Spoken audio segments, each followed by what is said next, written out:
तो क्या कहना चाहेंगे पुलिन फाउंडेशन के बारे में? पुलिन फाउंडेशन से हमें बहुत सारा लाभ हुआ है। यहीं से खेलना हमने स्टार्ट किया है कबड्डी। हाँ, और हमारे भैया आपने मदद बहुत किया है, थैंक यू भैया। ये तो हमारा प्रयास रहा। आपने आपको क्या फायदा मिला है संस्था के माध्यम से? भैया हमें तो कबड्डी भी सीख गए। हम लोग पहले कबड्डी भी नहीं खेल पाए थे। भैया की वजह से हम लोग आगे भी गए, सुल्तानपुर में जीत के भी आए हैं और डांस भी किए थे हम लोग। आपको क्या फायदा मिला? भैया में फायदा मिलता है, बच्चों को मतलब ले जाते हैं खेल खिलाने के लिए, वो लोग बहुत प्रसन्न होते हैं। उनके घर के गांव के लोग भी मतलब बहुत सपोर्ट करते हैं। आपकी वजह से कुछ ज्यादा ही सपोर्ट मिलता है, इसीलिए हम लोग कर पाते हैं। नहीं, ये हम आप सबकी वजह से कर पाते हैं क्योंकि हमारा एक प्रयास होता है, एक संस्था का ये कर्तव्य होता है कि ऐसे जो वंचित लोग हैं, ऐसे बच्चों को निकालना चाहिए गाँव से। चलना सीखे तो हम अगर चलना सीखे तो आपकी वजह से नहीं, ये तो अच्छी बात है और हमारा ये प्रयास रहता है कि ग्रामीण क्षेत्र के बच्चे जो हमारे वंचित बच्चे हैं, आप जैसे जैसे हमारी बहनें हैं, तो हम आपको बढ़ाने का कार्य करेंगे। हमारा पूरा प्रयास रहेगा और आप लोग जितना आगे जाएंगे उतनी हमें खुशी मिलेगी। आपको ही देखकर हमारे समाज की और सारी बहन बेटियां आगे बढ़ेंगी। तो ये हर संस्था का एक कर्तव्य बनता है कि आप जिस क्षेत्र में आगे जाना चाहें वो आपका सपोर्ट करें और आपको आगे ले जाने का कार्य करें। बहुत बहुत धन्यवाद। टाइम्स ऑफ प्रयागराज से आज बच्चों के साथ एक एक्सक्लूसिव बातचीत हुई और इसी के साथ आज का ये सेशन समाप्त होता है। धन्यवाद। नमस्कार। टाइम्स ऑफ प्रयागराज से आज पहली बार रिपोर्टिंग कर रहा हूं मैं, महेश कुमार मौर्य। आज हम लोग जनपद प्रतापगढ़ के विकासखंड लक्ष्मणपुर के छेमर सरैया ग्राम पंचायत में मौजूद हुए हैं। यहाँ पर आज हम लोग एक वृक्षारोपण अभियान के तहत उपस्थित हुए थे, जो कि आप पीछे बैनर में देख रहे होंगे कि पुलिन फाउंडेशन वृक्षारोपण महाअभियान के तहत हम लोग प्रत्येक गांव में वृक्षारोपण का कार्यक्रम कर रहे हैं, जिसमें से हम लोग का वृक्षारोपण करने का एक यह भी मुद्दा रहा है कि हम लोग ग्रामीण क्षेत्र में चलेंगे, बच्चों के साथ वृक्षारोपण करेंगे और बच्चों को बताएंगे कि वृक्ष से हमें क्या फायदा मिलता है। क्योंकि विगत कुछ वर्ष पहले, एक वर्ष पहले आप लोगों ने देखा था कि कोविड के समय में ऐसी ऐसी बीमारियां फैली, कोरोना में लोग कोविड से पीड़ित हुए और उस समय ऑक्सीजन की बड़ी जरूरत हुआ करती थी और ऑक्सीजन के लिए लोग सिलेंडर खरीदा करते थे। जबकि पेड़ों की कमी होने की वजह से हमें ऑक्सीजन की कमियां हुई। तो हम लोग वृक्षारोपण अभियान में आगे हाथ बढ़ा रहे हैं पुलिन फाउंडेशन की ओर से, ताकि हमारा पर्यावरण शुद्ध रहे, वातावरण शुद्ध रहे, अच्छा रहे। तो इसी कड़ी में आज हम लोग ग्रामीण बच्चों के साथ में कुछ संवाद करेंगे और इनसे पूछेंगे। तो क्योंकि कभी अभी कुछ देर में चर्चाओं में हम लोगों ने बताया भी कि बच्चों को क्या फायदा होता है और बच्चे भी अब ये चीजें समझ रहे हैं, क्योंकि यही एक युवा पीढ़ी है, यही बच्चे हैं और यही आगे चल के इसी में से कोई इंजीनियर बनेगा, इसी में से कोई विधायक नेता बनेगा, कोई इसी में से पुलिस बनेगा, कोई एक बड़ा अधिकारी बनेगा। तो यही बच्चे हमारे समाज के लिए, हमारे जनपद के लिए, हमारे देश और प्रदेश के लिए कार्य करेंगे। इसलिए इन बच्चों से संवाद करेंगे और इनसे पूछेंगे कि आप क्या बनना चाहते हैं, क्या करना चाहते हैं। ये बच्चों के बारे में बात करेंगे, फिर आगे की कड़ी में हम करते हैं। आपका क्या नाम है? मेरा नाम सोनी है। और आप किस क्लास में पढ़ रही हैं? High school. अच्छा, तो आप आगे क्या करना चाहती हैं पढ़ाई करके? अभी तो सपना नहीं है, बट अभी कबड्डी खेल रहे हैं। अच्छा, माने आप स्पोर्ट एक खिलाड़ी के रूप में आगे बढ़ना चाहते हैं। जी। तो आपको कौन सा खेल ज्यादा पसंद है जिसमें आप एक अच्छा परफॉर्मेंस दे पाते हैं? कबड्डी। कबड्डी। और दूसरे में कोई चॉइस नहीं? नहीं है। कबड्डी आपके लिए परफेक्ट है। हाँ। आप कबड्डी कितने दिन से खेल रही हैं? हो गया 3 साल। 3 साल। कहाँ कहाँ प्रतियोगिता आपने किया? रानीगंज और अच्छा, मतलब प्रतापगढ़ जनपद में? हाँ। तो कहाँ कहाँ विनर रही हैं आप? रानीगंज, हंडौर। अच्छा, कितनी जगह पर? प्रतापगढ़।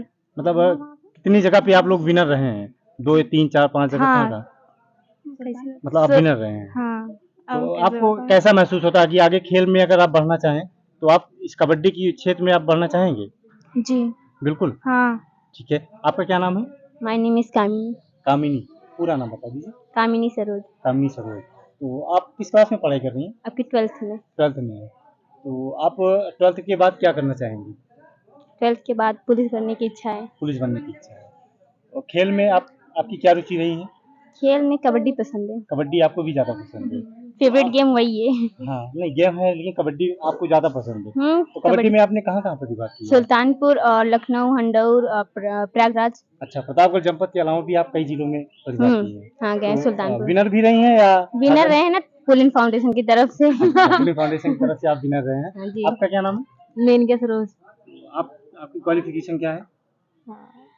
क्वालिफिकेशन आपने पढ़ाई कहाँ तक किया है? इंटर बीए हो गया है, बीएड में एडमिशन लिए हैं। अच्छा, तो आप भी स्पोर्ट खिलाड़ी हैं? हाँ, हम तो सबको खेल करवाते हैं। आपका आपका क्या नाम? My name is Shivani Saroj Shivangi. आप किस क्लास में पढ़ रही हैं? Sir 12th। 12th में। तो आप आगे क्या करना चाहती हैं? मुझे दौड़ भी बहुत पसंद है, पुलिस बनने का मेरा बहुत बड़ा ख्वाहिश है। जैसा कि आप सभी देख रहे हैं, अभी हम कुछ बच्चों से बात किए हैं और इन बच्चों के अंदर एक जज्बा है, एक उमंग है, और ये बच्चे आगे चलकर कोई पुलिस में जाना चाहता है, कोई मिलिट्री में जाना चाहता है, और इनके अंदर एक उमंग है। और ये बच्चे सच्चाई में, जहां तक हमने देखा है, हमने जाना है, ये बच्चे सही में कबड्डी के एक प्लेयर अच्छे रहे हैं और ये दौड़ के प्रति मतलब उत्साहित हैं और दौड़ भी अच्छा करते हैं। लेकिन कहीं ना कहीं इनको कई बार मौका नहीं मिल पाता है और गांव की जो प्रतिभा है वो गांव तक ही सीमित रह जाती है। कारण क्या है कि कई बार इन बच्चों को एक अच्छा मार्गदर्शन न मिलने के कारण ये खेल के प्रति आगे नहीं बढ़ पाते हैं। कुछ विद्यालयों में, कुछ सरकारी विद्यालयों में भी ऐसे बच्चों को मौका मिलता है कि आगे पढ़ाई करने के लिए और खेल के प्रति भी इनको सहयोग मिलता रहता है। लेकिन कुछ टाइम बाद जैसे ये बच्चे 8वीं या 10वीं हाई स्कूल करने के बाद ये फिर इनको कोई एक मार्गदर्शन नहीं मिल पाता है और ये एक अच्छी कोच न होने के कारण ऐसे बच्चे भी मतलब गांव तक ही रह जाते हैं। इसके आगे फिर इनके ऊपर ऐसी जिम्मेदारियां बढ़ जाती हैं जिस कारण से ये लोग स्पोर्ट में नहीं बढ़ पाते हैं। तो आप लोग सरकार से क्या चाहते हैं? हमारी उत्तर प्रदेश सरकार है, सरकार से आप क्या मांग करना चाहते हैं? हमें खेलने का मौका मिले। हमें खेलने का मौका मिले। कैसे मौका मिले? आप मतलब सरकार से आप ग्राउंड की मांग कर रहे हैं या एक अच्छे स्टेडियम की मांग कर रहे हैं? किस तरीके से? एक अच्छे कोच? स्टेडियम की। आपका मतलब ये है कि एक अच्छा स्टेडियम हो और आपको एक कोच मिले जिसके माध्यम से आप खेल सीखें और उसी खेल में आगे बढ़ें। तो ये आप देख सकते हैं छेमरसैया गांव में हम लोग जहाँ पे बैठे हुए हैं, ये छेमरसैया गांव की कुछ ऐसी बस्तियां हैं जहाँ पर बच्चे खेलने के प्रति बहुत उत्साहित हैं और इनके विद्यालय के भी कुछ टीचर हैं जो प्राइमरी और मिडिल के टीचर हैं, वो इनको ले भी जाते हैं खेल खिलाने के लिए और ये बच्चे ज्यादातर विनर रहे हैं, कई सारे न्यूज़पेपर में आते हैं। लेकिन इन बच्चों को एक अच्छे कोच न मिल पाने के कारण ये कई बार जहाँ पर है वहीं पर स्थान पर रह जाते हैं। कारण क्या है कि ये बच्चे जिस परिवार से हैं, बेटा आपके पिताजी क्या करते हैं? टोल टैक्स में काम करते हैं। अच्छा, टोल टैक्स में काम करते हैं कि गांव के क्षेत्र में जो भी बच्चों के पिताजी हैं और इनके माता तो ज्यादातर गृहिणी होती हैं, गांव में जाकर खेतों में मजदूरियां करती हैं और इनके पिताजी जो हैं, ये सारी बच्चियों को आप देख रहे हैं या कुछ बच्चे भी हैं, इनके पिताजी कहीं ना कहीं एक राजमिस्त्री होते हैं या मजदूर हैं।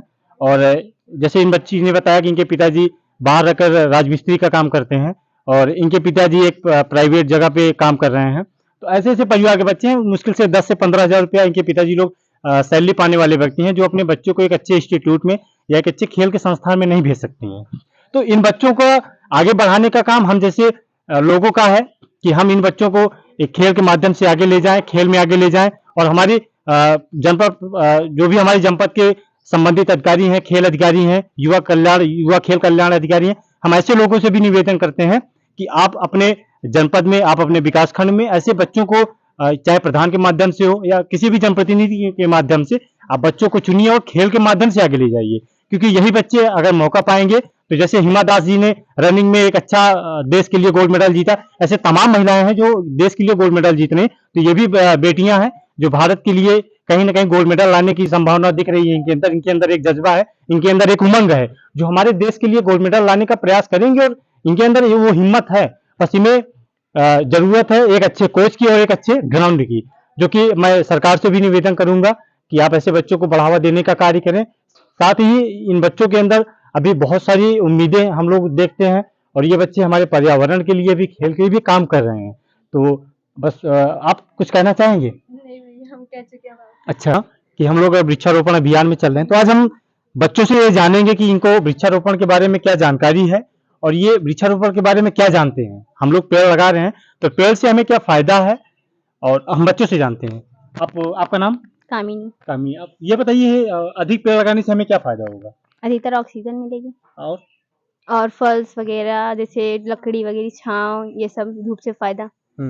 पेड़ से हमें इतने फायदे होते हैं तो हमें अधिकतर है पर मेरे को और पता नहीं है सर। अच्छा, नहीं पता करें क्योंकि देखिए हम लोग इसी पर्यावरण में बचपने से निकले हुए हैं, पले बड़े हुए हैं, तो हमें ये जानकारी होना चाहिए कि पेड़ से ही हमें छाया मिलता है, पेड़ से ही कई तरीके की जो नेचुरली चिड़िया हैं, बहुत सारे पंछी हैं, वो आके हमारे घर के आसपास में कलरव करते हैं, उनको भी एक जीवन मिलता है। साथ ही पेड़ से हमको फल मिलता है, पेड़ से ही हमको लकड़ी मिलती है जिसकी वजह से हम लोग अपने घर का भोजन बनाते हैं। साथ ही पेड़ से हमें जीवन जीने के लिए, अगर हम लोगों को 1 मिनट का ऑक्सीजन ना मिले तो हम लोग जीवित नहीं रह सकते हैं, तो पेड़ से हमें ऑक्सीजन भी मिलता है जिसकी वजह से हम लोग जीवित रह रहे हैं। तो पेड़ से हमें ये फायदा है। तो आप क्या चाहते हैं कि पेड़ बना रहे, तो इसके लिए आप क्या सुझाव देना चाहेंगे कि पेड़ ज्यादा लगाना चाहिए या पेड़ लगाना ही नहीं चाहिए? पेड़ लगाना चाहिए। क्या करना चाहिए? पेड़ लगाओ देश बचाओ, ये तो है ही है। हाँ, पेड़ लगाओ, इसलिए अधिकतर पेड़ लगाना चाहिए। अधिकतर पेड़ लगाना चाहिए। तो बारिश जो भी हमारे हमारे ग्रामीण क्षेत्र में पेड़ों का कटाव हो रहा है, उनके लिए आप क्या कहना चाहेंगे? हाँ, वो क्या कहना चाहेंगे? नहीं होना चाहिए, वो गलत बात है। वो जो पेड़ करता है पेड़ काटते हैं, पेड़ को नहीं काटना नहीं चाहिए। काटना तो चाहिए। ये चीजें कैसे हम लोग उनके पास पहुंचाएंगे? अब कैसे पहुंचाया जाए? वो आप मना करेंगे ना कि पेड़ हाँ, मत काटिए, पेड़ अब- से हमें नुकसान होता अब है। जिनका पेड़ है वो मना करेंगे तभी तो नहीं कटेगा। नहीं, आप भी आवाज उठा सकते हैं। हाँ, ये तो सही बात है। आपके घर पे अगर कोई पेड़ काट रहा है तो हाँ। आप क्या कहेंगे कि पेड़ काट दीजिए? नहीं, हम तो मना करेंगे। तो आप क्या संकल्प लेते हैं पेड़ लगाने का? और क्या?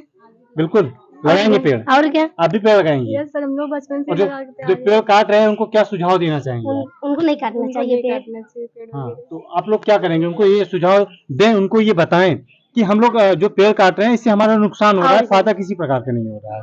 सबका नुकसान हो रहा है। क्या कर रहे हैं? हम हमारे नुकसान नहीं, सबका हो रहा है। सबका नुकसान हो रहा है। तो आपका आपका क्या मंतव्य, आप उनको सुझाव देंगे या उनको सलाह देंगे? इसी वजह से क्या सलाह देंगे नहीं बन बताइए? पाता, बारिश नहीं हो पाती।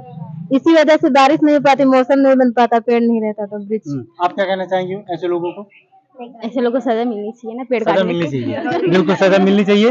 और हम लोगों की भी यह जिम्मेदारी है कि हमारे परिजन हैं, हमारे भाई हैं, हमारे पिताजी हैं, हमारे आस पड़ोस के लोग हैं, तो जो लोग पेड़ों का कटाव कर रहे हैं, ऐसे लोगों को पेड़ों को कटाव करने से रोकना है और अधिक से अधिक वृक्षारोपण करना है। इसी कड़ी में हम लोगों ने पुलिस फाउंडेशन वृक्षारोपण महाअभियान के तहत हम लोग वृक्षारोपण भी कर रहे हैं और आप लोग भी आज हम लोगों के साथ मिलकर वृक्षारोपण किए हैं। और मैं आप सभी से और अपने गांव में भी ये आप संदेश पहुंचाइए कि ज्यादा से ज्यादा वृक्षारोपण करें, क्योंकि वृक्षारोपण करने से अत्यधिक बारिश होती है, मानसून बनता है और साथ ही आपको फायदे तो हमने बता ही दिया, बहुत सारे फायदे हैं पेड़ की वजह से ना। चिड़िया का मतलब जीवन यापन उसी से होता है, क्योंकि चिड़िया घोंसला कहाँ बनाती है? पेड़ पर चिड़िया का निवास तो पेड़ ही पे ही होता है। अगर पेड़ नहीं होगा तो चिड़िया हमें कहाँ दिखेगी? नहीं दिखेगा ना। जो हम तोता और ये तमाम और क्या? पंछी देख रहे हैं, हमें कहीं दिखाई देगा? नहीं दिखाई देगा। अगर इनको हम देख रहे हैं तो ये हमें कहाँ से मिल रहा है? ये पेड़ों की पेड़ से। वजह से तो मिल रहा है। हाँ। तो अगर हम किसी का घर उजाड़ेंगे तो वो आदमी कहाँ रहेगा कहाँ रहेगा? वो मर जाएगा फिर। ना। तो हम अगर किसी को आवास दे रहे हैं, किसी को रहने का एक स्थान दे रहे हैं, तो ये एक नेचुरली चीजें हैं, प्राकृतिक चीजें हैं। हम सभी को एक संकल्प लेना है और वृक्षारोपण करना है।